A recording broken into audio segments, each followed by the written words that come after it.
Bonjour à toutes et à tous et bienvenue dans le podcast HK, le podcast qui donne de la voix aux histoires et aux anecdotes du groupement Esto Klienkov. Aujourd'hui, j'ai le plaisir de recevoir Rosanne Guimau, directrice des opérations depuis 2012 dans le groupement, et qui va nous parler de sa merveilleuse histoire autour de sa mission humanitaire Solidarité HK.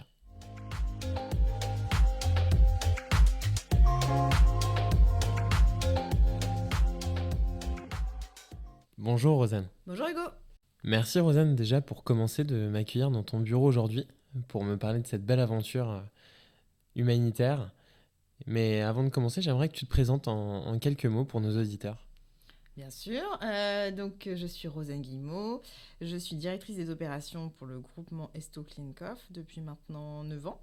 Donc, j'accompagne les directeurs de magasins dans le développement de leur point de vente. Alors, comme tu le sais, aujourd'hui nous nous réunissons pour pouvoir échanger auprès de Solidarité HK. Étant la fondatrice de l'association Solidarité HK, c'est quoi ? Solidarité HK, c'est un projet humanitaire du groupement Esto Klienkov qui a été créé en 2017 avec Olivier et Serge. Donc c'est des missions humanitaires en Guinée, donc en Afrique de l'Ouest, dans un des pays les plus pauvres du monde. On va former du personnel sur place à faire de la réfraction, du montage, et on les accompagne aussi pour le dépistage en milieu scolaire. Peux-tu nous dire du coup pourquoi la Guinée ? Pourquoi la Guinée ? C'est un hasard puisque on avait cette envie de créer ce projet humanitaire parce que ça correspondait aux valeurs du groupement et à la façon dont on voyait aussi la suite des aventures avec nos collaborateurs. On a rencontré Nicolas Gérakis, qui est le président de Voir la Vie, qui est une association qui est partenaire de la Fondation CRIS. Et avec Nicolas, on a conçu ce projet. Il avait en tête effectivement d'aller pouvoir aider le personnel guinéen sur place. Ils ont très très peu d'accès, la population guinéenne a très peu d'accès aux soins oculaires. Et donc on a conçu ce projet-là, donc avec une première mission qui a eu lieu en septembre 2018. Donc après plusieurs mois de préparation, après aussi un challenge Solidarité HK qui a permis à une dizaine de collaborateurs de partir la première année. On est parti donc en septembre et sur 3 centres qui sont donc Conakry qui est la capitale, sur Bokeh et sur Kindia où ce sont des hôpitaux régionaux où on intervient du coup pour former le personnel sur place et les aider à créer ce vrai service pour la population. Alors tu évoques une dizaine de personnes que tu as pu emmener dans tes bagages dès la première année. Au total, combien de collaborateurs sont partis en Guinée avec toi ? Écoute, pour l'instant, 33 personnes du groupement sont parties depuis 2018, sachant qu'évidemment, dernière mission en février 2020, juste avant le confinement. Et puis depuis, on fait plutôt de la téléformation avec nos amis guinéens, plutôt que du présentiel, puisqu'on n'a pas pu y retourner. Donc si je comprends bien, tu as emmené 33 collaborateurs avec toi sur 5 missions ? Sur, 3 missions chaque année. Donc à chaque fois, on part en simultané sur les 3 centres et on divise en fait le groupe. Donc en fonction des besoins, Conakry a des besoins un peu plus importants parce qu'on a plus de personnel à former. Et puis après, on envoie 2-3 personnes sur Kindia et Bokeh qui sont un peu reculées en Guinée, donc un petit peu loin de la capitale. Donc rien que le trajet, c'est un petit peu rocambolesque. Et puis après, on y passe une petite semaine à chaque fois. Donc tu parles d'une semaine, Rosanne. Est-ce que tu peux nous dire un petit peu plus comment une semaine en Guinée se prépare et se déroule sur place ? Alors d'abord, ça commence par bien sûr l'objectif de la mission. Donc on définit avec Nicolas le besoin en formation du personnel sur place. Ensuite, il y a en parallèle le challenge Solidarité HK, qui est la sélection, on va dire, des participants. Sachant que donc, toute personne du groupement peut participer à ce challenge. On a des vrais besoins sur la pédagogie, donc on évalue aussi la pédagogie de chaque candidat, puisque ça reste de la formation. Et surtout, la motivation. C'est le principal critère. Le savoir-être aussi, bien sûr. Mais pour vivre cette expérience-là qui est très, très forte, émotionnellement et puis intellectuellement aussi, parce que ça demande d'avoir aussi un vrai état d'esprit. Voilà, on sélectionne les candidats aussi pour toutes ces valeurs-là qui sont très chères pour nous. Et puis ensuite, bah voilà, arrivé sur place, on passe une semaine dans le centre. Donc à Conakry, c'est un dispensaire. Et puis donc, Kinyabouké, des hôpitaux. Et puis on répartit les missions pour chacun. On forme, on accompagne. On apporte du matériel aussi pour équiper les centres. Et puis surtout, voilà, on leur apprend des choses et on veut qu'ils gardent ce savoir-là pour être autonomes après. C'est très important pour nous. On ne voulait pas partir sur une mission ou un projet humanitaire pour faire et non pas leur laisser toutes ces connaissances-là. Donc, au contraire, aujourd'hui, ils sont autonomes. Après 3 missions, on est très fiers d'eux.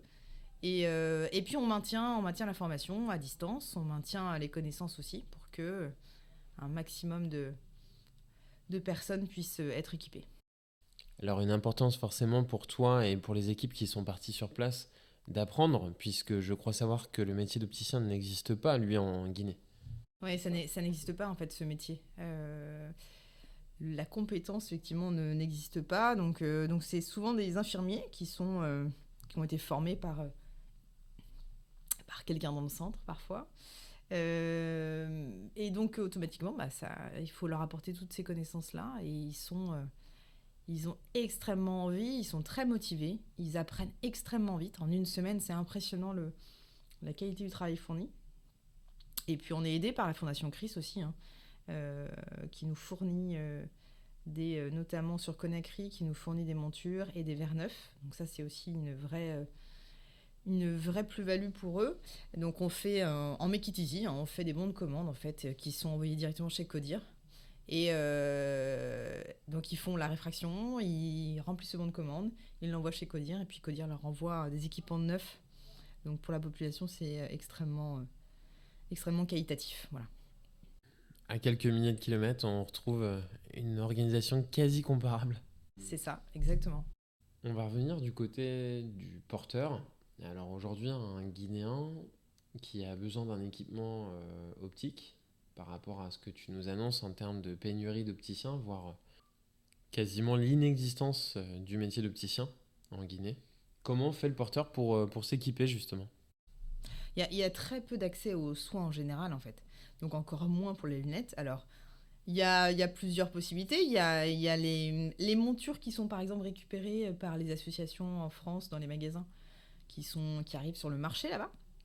Donc ils essayent des montures, puis en fonction de la façon dont ils arrivent à voir, ils achètent ça. Donc évidemment, c'est pas du tout adapté à la bonne dioptrie. Et puis, il y a ces quelques dispensaires qui permettent de faire des vrais examens de vue. Donc c'est aussi pour ça que c'était important pour nous d'aller notamment faire des dépistages en milieu scolaire pour pouvoir équiper les enfants, parce que les enfants, c'est très très important. Aujourd'hui, il faut comprendre que c'est pas du tout le même système éducatif que chez nous. L'école n'est pas accessible pour tous les enfants. Beaucoup d'enfants travaillent dès le plus jeune âge et ne vont pas à l'école. L'école, c'est avant tout un moyen pour eux d'avoir un repas par jour, le repas du midi, qui est fourni par l'école. Et rien que pour ça, ça nous paraissait important d'aller faire ces dépistages en milieu scolaire, parce que voilà, un enfant qui ne voit pas les parents ne l'amène pas à l'école, hein, il est plus productif à vendre des petites choses au bord de la route ou faire des travaux agricoles.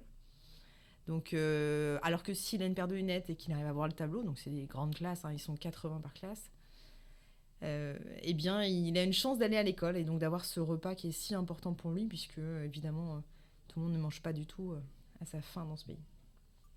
On ressent aussi beaucoup d'émotions par rapport à cette population la plus jeune en Guinée. Je sais qu'en préparant ce podcast avec toi, étant jeune maman, c'est pour toi un sujet fort. Et c'est notamment ce qui a aussi convaincu Monsieur Klenkov et Monsieur Esto d'avoir pu t'accompagner dans cette mission et de pouvoir créer ça à vous trois. Je pense que ça a marqué aussi l'ensemble des personnes qui sont parties avec toi. Ouais, les échanges sont très très riches là-bas, c'est-à-dire que ils ont rien, hein. C'est vrai que c'est une population très pauvre, mais que ce soit dans les écoles, hein, ou que ce soit dans les dispensaires en général, ou avec la population qu'on forme, les échanges sont très chaleureux, très riches. Voilà, on repart de là très, très, très changé, on va dire. Je ne vais pas dire autre chose, mais c'est marquant, c'est très marquant. Ouais, c'est ce qui revient très souvent, voire tout le temps. En échangeant avec toi, en échangeant avec les collaborateurs qui sont partis avec toi dans l'émission, le fait de partager ces expériences avec les populations les plus jeunes, qui plus est des plus défavorisés au monde, je pense que personne n'est insensible à ça et c'est certainement aussi pour ça que l'aventure doit continuer et tu te bats, Monsieur Kleinkopf et Monsieur Esto également, dans cette lancée, c'est de pouvoir essayer d'améliorer les choses pour cette population.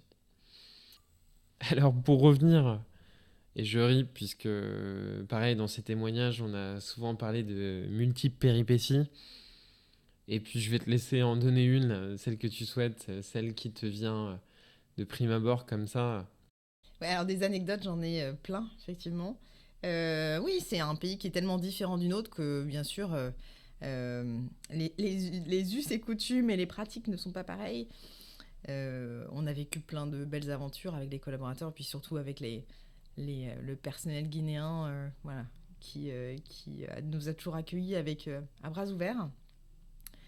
Oui, des anecdotes, on a plein. Il y a par exemple un trajet dont je me souviendrai toujours, qui est sur la dernière mission entre Conakry et Kindia, où il y a à peu près une centaine de kilomètres, 110 kilomètres, mais c'est de la piste, donc c'est vraiment une terre avec beaucoup de trous, beaucoup d'embûches. En tout cas, c'est de la vraie piste. Et pour le coup, on a dû mettre 12 heures à faire 110 kilomètres entre la route qui était coincée, un arbre qui est tombé, la voiture en panne devant nous, notre voiture en panne 3 fois. On est resté bloqué plusieurs heures dans un petit village perdu au fin fond de la Guinée. Mais voilà, des moments riches à chaque fois. On a échangé avec la population, on a dansé sous la pluie, on a rigolé, on a cuisiné, on a joué avec les enfants, voilà. Donc voilà, c'est plein, plein, plein de moments qui sont à vivre en fait, qui se racontent, mais qui sont surtout à vivre. On s'y croirait presque avec ton témoignage là sur ces pistes guinéennes, mais j'imagine il y en a tant d'autres pour chacune des personnes qui sont parties, des anecdotes plus riches les unes que les autres. Alors on change de sujet et aujourd'hui j'aurais aimé savoir que tu puisses nous éclairer aussi sur la situation actuelle de Solidarité HK, et je pense notamment à ça depuis l'arrivée du Covid-19. Bon, comme je te disais tout à l'heure, dernière mission février 2020, juste avant le premier confinement. Depuis, évidemment, la Guinée a fermé ses frontières, donc on ne peut plus, en tout cas, rentrer dans le pays si facilement. Il y a également eu un coup d'État il y a quelques semaines, donc les militaires ont renversé le pouvoir, et le président notamment, qui abusait un petit peu de sa position dominante de chef d'État.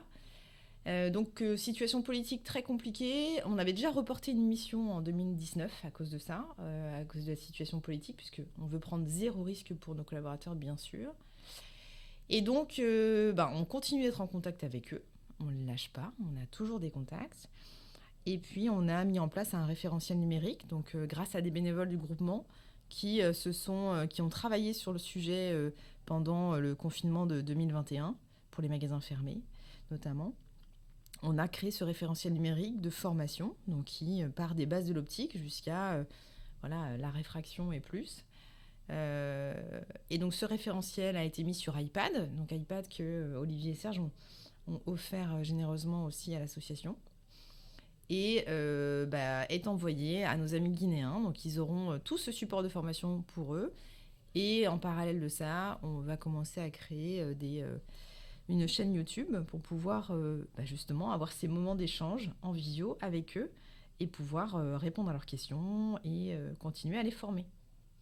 Et dès qu'on le pourra, bien sûr, écoute, on repartira en Guinée avec grand plaisir. On a hâte de les retrouver, on a hâte de les voir, ils nous manquent, on leur manque aussi.